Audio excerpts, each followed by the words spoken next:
The ride nobody can verify. The last person to drive Nancy Guthrie home that night won't explain what happened at her front door. 3 months later, law enforcement hasn't made them. That is where this story begins. Not with the masked figure caught on camera, not with the ransom notes, with a car ride that nobody can verify and a door that only one person watched close. Here's what we know for certain. On the evening of January 31st, Nancy Guthrie, 84 years old, requested an Uber from her home in the Catalina Foothills. The driver picked her up. He took her to Annie and Tommaso's house for dinner. That ride is fully documented. Timestamps, in-car footage, a driver who cooperated with the FBI. Every detail of the trip to that house is on the record. The trip home is not. Nancy did not take an Uber back. Tommaso was behind the wheel. He decided when they left. He chose the route. He was the last person to watch her walk through that door. And his account of those final minutes stands completely alone. No camera recorded the arrival. No neighbor witnessed it. No app generated a timestamp. Before we go further, I need you to stay with me through this entire video, because I am going to show you two things that reframe everything you thought you knew about this case. Promise 1, a documented financial trail that begins months before Nancy disappeared. Promise 2, a forensic result that tells us exactly what kind of person was inside her home that night. If this is your first time here, subscribe now. We are the only channel connecting every thread in this case as it develops. Nancy was 84. She had a pacemaker. Every night her hearing aids came out and she went completely deaf to the world. Her medication could be fatal to miss. She was alone in a $1 million home with no working cameras, no alarm, and no way to call for help. The person who drove her there knew every single one of those facts. To understand why that ride matters, you have to follow the money, all the way back to a conversation that nobody in the Guthrie family has publicly acknowledged. The financial trail, this is Promise 1, and it starts with 2 houses and a gap that nobody has explained. Nancy Guthrie's home in the Catalina Foothills sits at roughly $1 million. That is public record. Annie and Tommaso's home sits at approximately $650,000.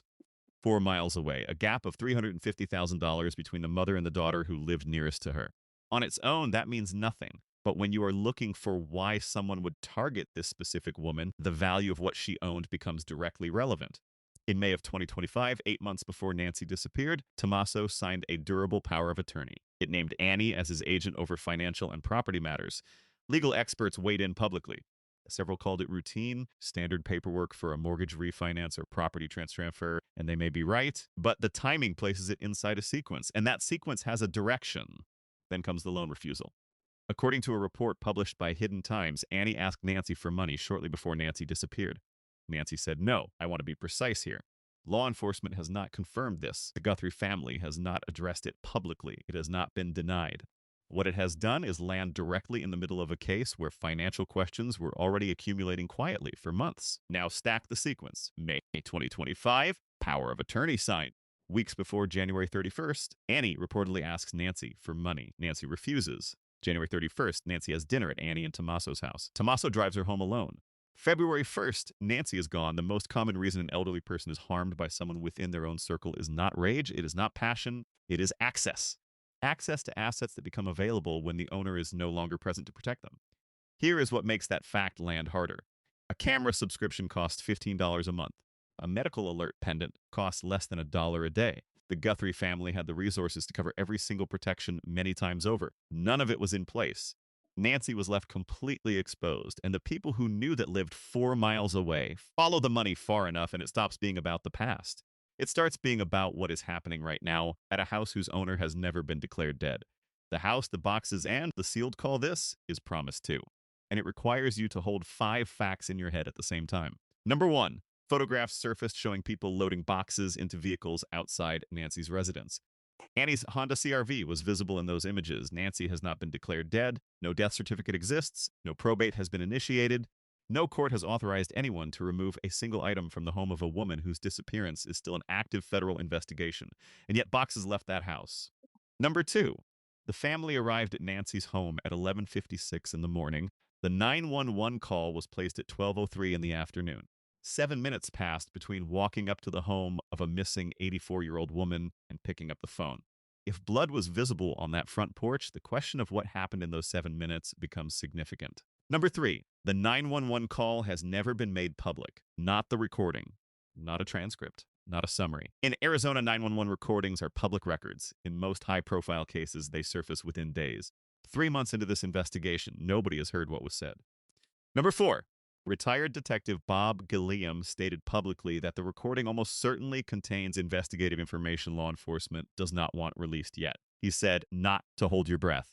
And then he said the recording may not surface until a trial date approaches.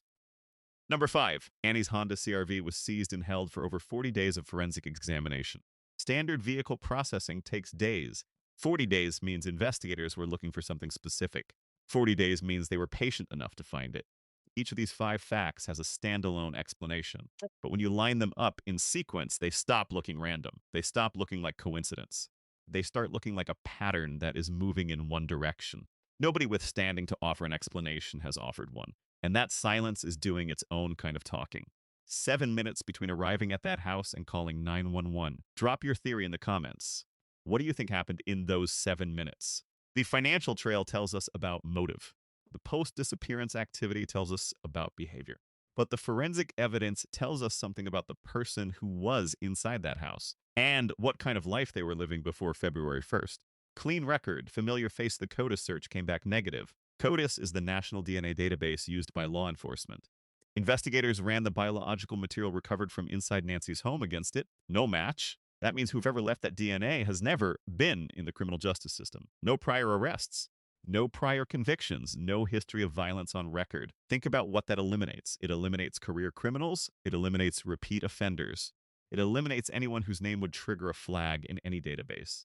The DNA profile investigators are working with belongs to someone living what appears from the outside to be a completely ordinary life. Someone who could attend family dinners. Someone who could sign legal documents. Someone who could drive an elderly woman home and watch a garage door close. The San Francisco laboratory connected to the conviction of Rex Heuermann, the Long Island serial killer, has been referenced in connection with this evidence. That laboratory specializes in forensic genetic genealogy. It builds a family tree from a DNA sample and works backward until it identifies a living person. That process takes time, but it does not fail when the biological evidence is strong. Then there is Ed Smart, the father of Elizabeth Smart, a man who has lived through exactly this kind of investigation. He appeared publicly and chose his words carefully. He said the Guthrie family has supposedly been cleared. Supposedly is not cleared. Supposedly is a door left open by someone who knows what doors look like when they are about to be walked through. Subscribe and hit the bell right now. When this case breaks, you want to already be here. NBC News built an internal protocol specifically for this case. If news breaks during a live broadcast, Savannah is removed from the set immediately. That protocol was activated on April 15th. Networks do not build evacuation procedures for cases they believe are going cold. Ed Smart chose that word carefully. Do you think the family clearance is real or is supposedly telling us everything? Tell me below. 3 months in, no arrest, no body, no public answers. But the silence from law enforcement is not the silence of a case going cold. It is the silence of a case being built. The word that started everything, forget the property records for a moment.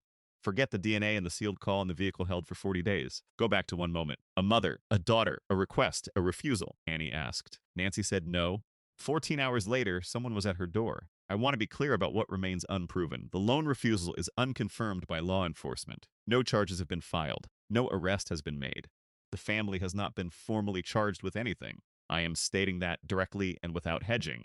But here is the question that experienced investigators apply to every case involving an elderly victim and someone within their circle.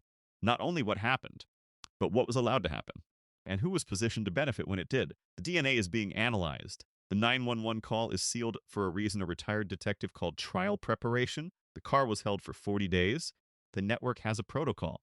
None of this is the behavior of a case with no answers. It is the behavior of a case waiting for the right moment to deliver them. After everything you just heard, do you think this case ends in an arrest? And if so, who? Tell me exactly what you think in the comments. Subscribe and hit the bell. When this breaks during a live broadcast, you will hear it here first. The tip line for the Pima County Sheriff is in the description. If you know something, use it. Somewhere tonight, Nancy Guthrie is still missing, and the last person to drive her home still has not explained what happened at that door.